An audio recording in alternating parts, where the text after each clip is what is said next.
Hi అండి, welcome back to Ramya food channel. ఈ రోజు నేను మీకు గట్కా ఎలా ప్రిపేర్ చేయాలో చూపిస్తున్నాను చూడండి. ముందుగా మనము మార్కెట్ నుంచి పచ్చజొన్నలు తీసుకొచ్చుకోవాలండి. తెల్ల జొన్నలు కాదు, పచ్చజొన్నలు తీసుకొచ్చుకోవాలి. వీటిని ఒక 4-5 సార్లు వాటర్ పోసి క్లీన్గా కడుక్కొని వాష్ చేసి పెట్టుకోండి. ముందుగా నేను ఇవి 3 kgs తీసుకున్నానండి. ఈ 3 kgs సరిపడే వాటర్ని ముందుగానే మరగపెట్టుకున్నాను. బాగా మరుగుతున్న వాటర్ని ఏదైతే మనం క్లీన్ చేసి పెట్టుకున్నామో జొన్నలు వాటిల్లో పోసి 15 నుంచి 20 మినిట్స్ నానపెట్టాలండి. ఇలా నానపెట్టడం వల్ల ఏమవుతుందంటే జొన్నల్లో కాస్త చేదుదనం అనేది ఉంటుంది కదా, ఒక 15 to 20 మినిట్స్ మనం నానబెట్టడం వల్ల ఒక 50% ఆ చేదు వెళ్ళిపోతుందండి.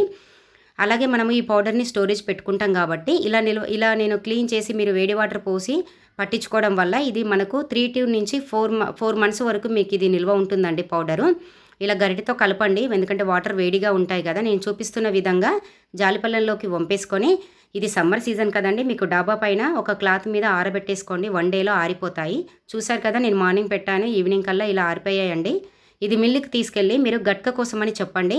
గట్క కోసమని చెప్తే వాళ్ళే పడతారు. ఇలా మెత్తగా కాకుండా కొద్దిగా బరకగాను కొంచెం మెత్తగాను పడతారండి.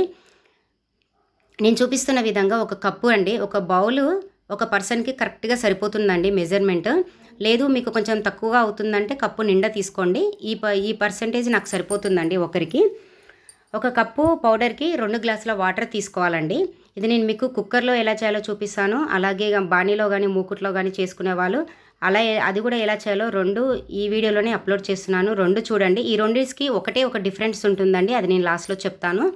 ఇలా కుక్కర్లో 2 గ్లాసుల వాటర్ పోసుకొని బాగా మరగపెట్టుకోవాలి.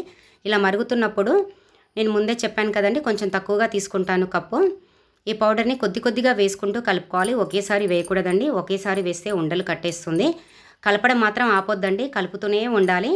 ఇది ఒక 10 నుంచి 15 మినిట్స్ మంటని స్లిమ్లో పెట్టి ఇలా కలుపుతూనే ఉండి ఉడికించుకోవాలి. ఇందులో మీరు కావాలి అంటే బఠానీ, క్యారెట్, కాలీఫ్లవర్ ముక్కలు అన్నీ మీరు వేసుకోవచ్చండి. నేనైతే ప్లెయిన్గా చేస్తున్నాను, ఎందుకంటే కర్రీస్ అన్నీ మనకి ఇంట్లో ఉంటాయి కదా, వాటితోటి నంచుకొని తినేస్తాము. ఇలా ఉడుకుతున్నప్పుడు కొద్దిగంత చిటికడంత సాల్ట్ అండి. ఇది కూడా ఆప్షనల్ అండి, మీకు అవసరం అనుకుంటే వేసుకోండి, లేకపోయినా పర్వాలేదు. సాల్ట్ వేసుకోవడం వల్ల కొంచెం కమ్మదనం అనేది వస్తుంది. ఇలా కలుపుకున్న తర్వాత కొంచెం దగ్గర పడిందన్నప్పుడు మనము కుక్కర్ మూత పెట్టేసి మంటని సిమ్లో పెట్టి మాత్రమే యూజ్ చేయాలి. ఒక 2 విజిల్స్ మాత్రం పెట్టుకోండి, ఎందుకంటే మంటని హైలో పెడితే మాడిపోతుందండి. మంటని స్లిమ్లో పెట్టి మాత్రమే 2 విజిల్స్ కానీ 3 విజిల్స్ కానీ పెట్టొచ్చు. విజిల్స్ వచ్చాక బంద్ చేసి విజిల్ కంప్లీట్గా పోయిన తర్వాతకు తీసి చూడండి. ఇది కొంచెం తీసాక మీకు కొంచెం లూజ్ కన్సిస్టెన్సీ ఉంటుందండి. చూడండి, ఇప్పుడు నేను చూపిస్తున్నాను, ఇలా లూజ్గా ఉంటుంది. ఏం పర్వాలేదండి. ఇలా కలుపుకొని మళ్ళీ మూత పెట్టేసి ఒక 1/2 hour అలా వదిలేసారంటే గట్టి పడుతుంది.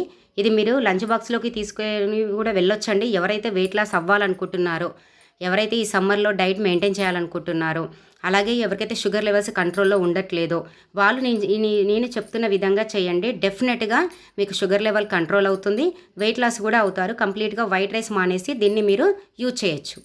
అలాగే కుక్కర్లో అయిపోయింది కదండి, ఇప్పుడు ప్యాన్లో కూడా సేమ్ అదే ప్రాసెస్ అండి. వాటర్లో మరిగాక ఇలా పోసుకోవడమే. కాకపోతే ఏంటంటే ఇప్పుడు కుక్కర్లో వేసిన దానికి దీనికి డిఫరెన్స్ ఏంటంటే, కుక్కర్లో వేస్తేనేమో మనం ఇది బరకగా పిండి పట్టిస్తాం కాబట్టి మెత్తగా ఉడికిపోతుందండి. ఇలా మనము బాణీలో కానీ మూకుట్లో కానీ చేయడం వల్ల కొద్దిగా రవ్వ తలిగినట్టుగా అనిపిస్తుంది. ఎవరైతే పర్వాలేదు తినగలుగుతున్నాం అనుకున్న వాళ్ళు ఇలా చేసుకోండి. లేదు మాకు కంప్లీట్గా మెత్తగా స్మాష్ అవ్వాలనుకున్న వాళ్ళు కుక్కర్లో నేను చూపించిన విధంగా చేసుకోండి. అంతేనండి. నా వీడియో కనుక మీకు నచ్చినట్టయితే లైక్ చేయండి, షేర్ చేయండి, కామెంట్ చేయండి, సబ్స్క్రైబ్ చేసుకోండి. ఎవరైతే మొదటిసారిగా నా వీడియో చూస్తున్నారో ప్లీజ్ సబ్స్క్రైబ్ చేసి గంట సింబల్ని ప్రెస్ చేయండి.